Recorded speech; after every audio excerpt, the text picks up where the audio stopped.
everybody, Matt here from Matt's Trains and Tractors, and today we're going to be doing some model train stuff. We're going to be looking at this Lionel Fast Track 072 right hand remote control command control switch, basically it's a really nice switch.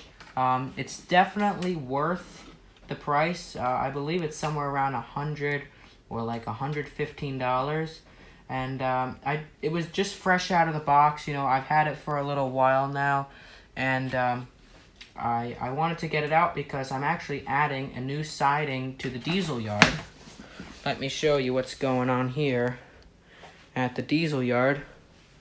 So we got a tanker consist in the diesel yard, and then I'm not sure if you guys can see, but right down there I got siding number 3 taken apart.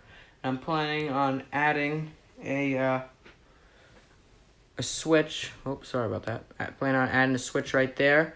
So one siding will continue down while another siding branches off, because I'm having trouble spreading a bunch of consists across just 3 sidings. And each siding is unequal length, but you know, it is nice.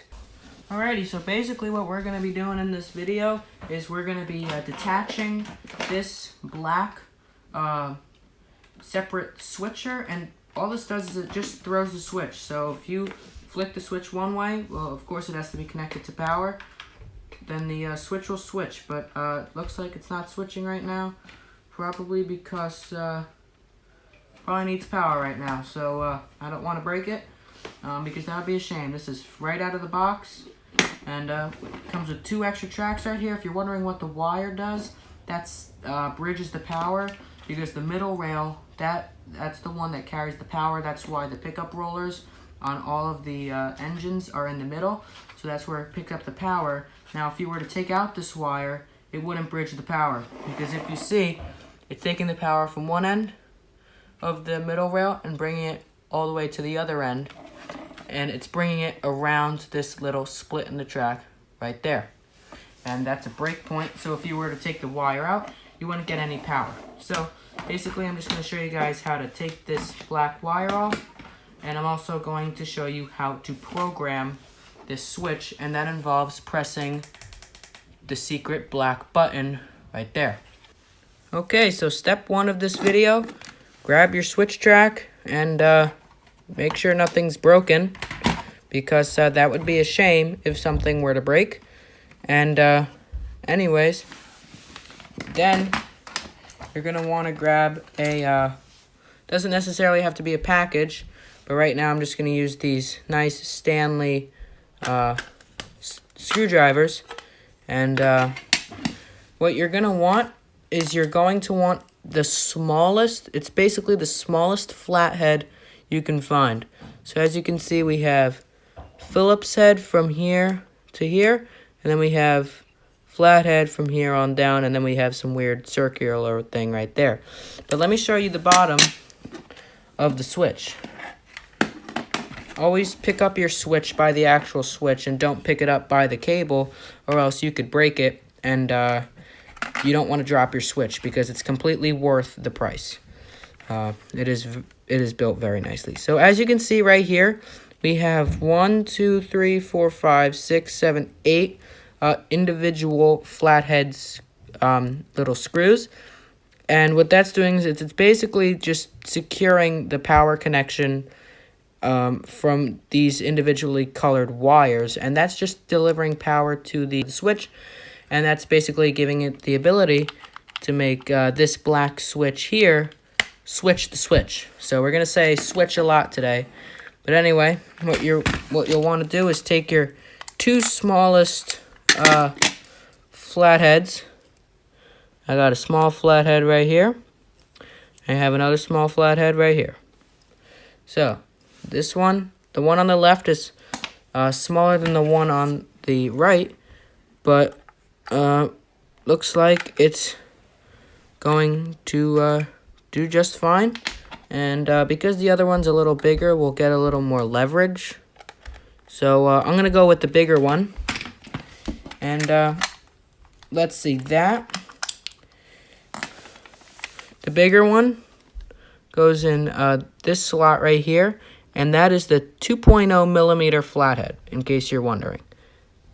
Focus right there. It's that one right there, the 2 millimeter flathead. Okay, let's unscrew.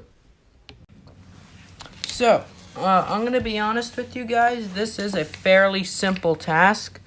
You really can't electrocute yourself. But let me just tell you this. Make sure to turn the power off before you do any of this because, you know, I'm sure you guys are very, very smart with how you run your model railroad and how you also assemble and, in this case, disassemble your track and track accessories. But also, yeah, just make sure to be careful.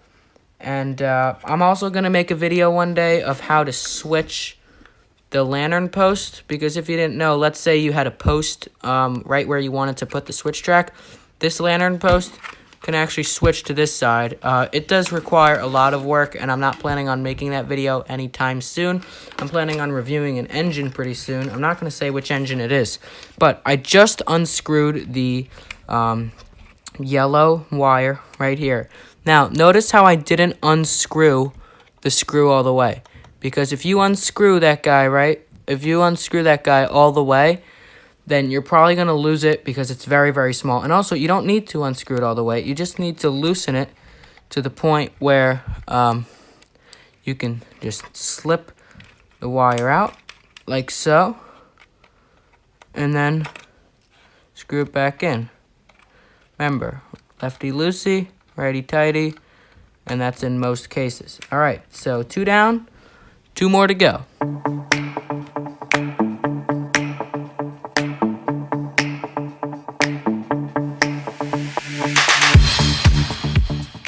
Okay, so now that we're done getting all of these out, if you're wondering what the other ones are where the wires weren't in, I'm pretty sure you can hook up different things to the switch, or if you put different wires in different ports. It even says here you have aux, GNO, aux in, track jumper, data through, GND out, and RCS lights. So there's definitely some power going on because your lantern up here also has to get power as well.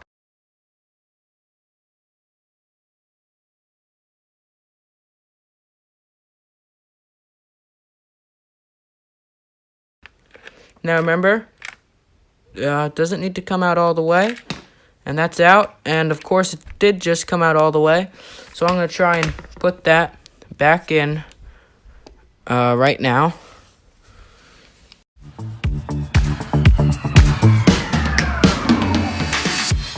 Alright, so that wasn't too hard.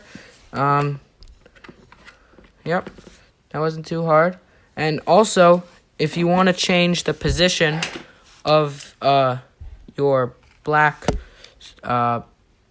accessory switch, so before it was coming out like this, you could also flip it around and have it go like that. You just have to pop that little tab out. Alrighty, so now that the switch is isolated from the black accessory switch thrower that throws the switch, just one thing that I like to cover up is that little gap in the switch right there. That was where the wire would run through, right to there. And you'll see that there is one on the other side right there. You could barely see it. But that's because the wire could go through on the other side as well. Now, how do we fix this? Well, in every single switch track box that you get from Lionel, I'm pretty sure it goes like that, but it doesn't really look that good. I'm not sure what's going on with that.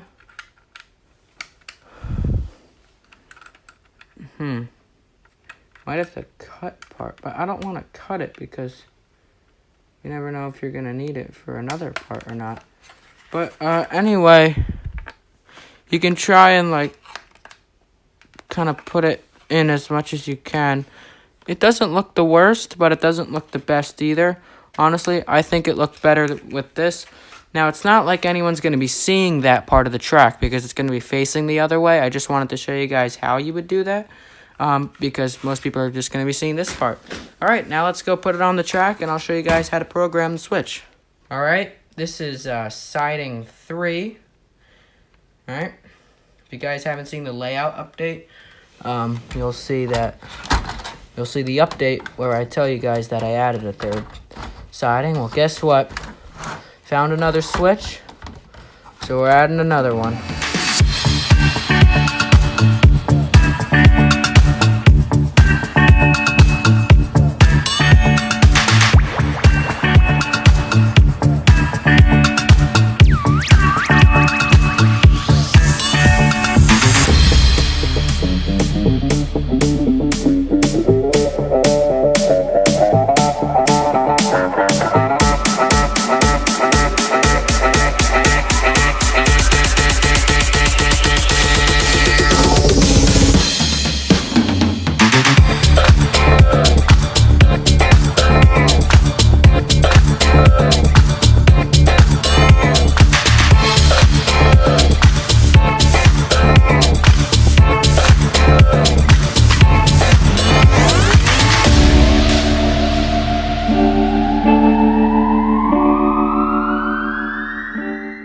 Alrighty, people, standing on a stool that's meant for a 4-year-old, creeping over this bridge, and then creeping over my phone mount that was right down there.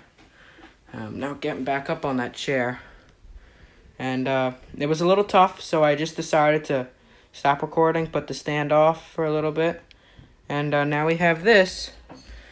And it looks better. I'm going to pan down right now.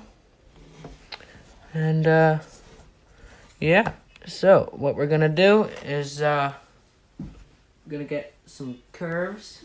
Let's see, it looks like going under the layout here, I got this, looks like an 048, 072. Which is nice, because if I go like that, then it straightens out. But you always want to work backwards.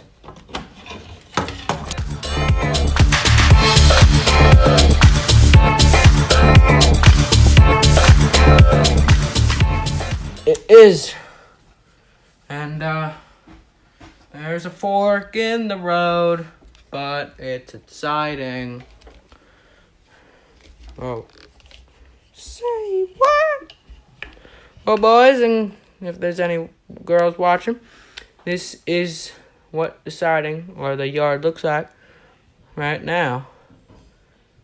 And doesn't look that bad. Definitely have a little thing where we could put some cars. But now I'm going to show you how to program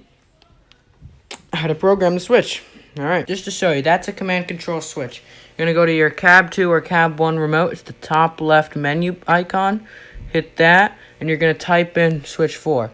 It's already pulled up in the memory, so all I have to do is just tap it again. And then right now it's set for straight, so if I want curve, I just hit the aux 2 button, and it should go. You can scare a lot of kids with that. But anyway, so now, let's say I want to make this new switch switch 8. So let's look at the instructions. Alright, so here's what the instructions say to do. And of course I just lost my page. Alright, here we go. Programming. Make sure the command base is on and properly installed. Check. Power up the track. Check. Press and hold the program button for 1 to 2 seconds. The lantern will start to blink. So your program button is all the way, gotta pan up here. It's all the way at the back of the switch track. So I'm gonna have to get on my trusty little chair. And then, so 1 to 2 seconds. Alright, lantern is blinking, as you can see. Then, step 4, on your cab remote, press SW. That's the top left menu button. Then it says the new switch ID number. So probably type that in. So let's say I want to make this switch 8. I'm going to type in switch 8 right there. And then it says set, followed by set. All right, and set, if you're wondering where that is, that's at the bottom of your remote. And if you're using a cab 1 remote, there's a little tab that you have to pop off, and then the set button, boom, set. And like magic, the lantern stopped blinking. And the rest of the instructions say the lantern will cease to blink and will be on steady. Number 6, verify the switch. Took the new number by pressing SW and then type in the new ID number. Note, we recommend that any command switches to be placed on your layout in a hard-to-reach location be programmed with the new ID before installation. So this was kind of like a hard-to-reach, but anyway. Got switch 8 typed in, set for straight. Let's go with curve. Hey! That looks great. And like a new switch, it has so much power. And you can even, these new switches don't let you do it manually. Oh, that's why I couldn't do it. How about that? All right. Now I guess we could finish off the day by putting some cars on the new siding. Let's do it.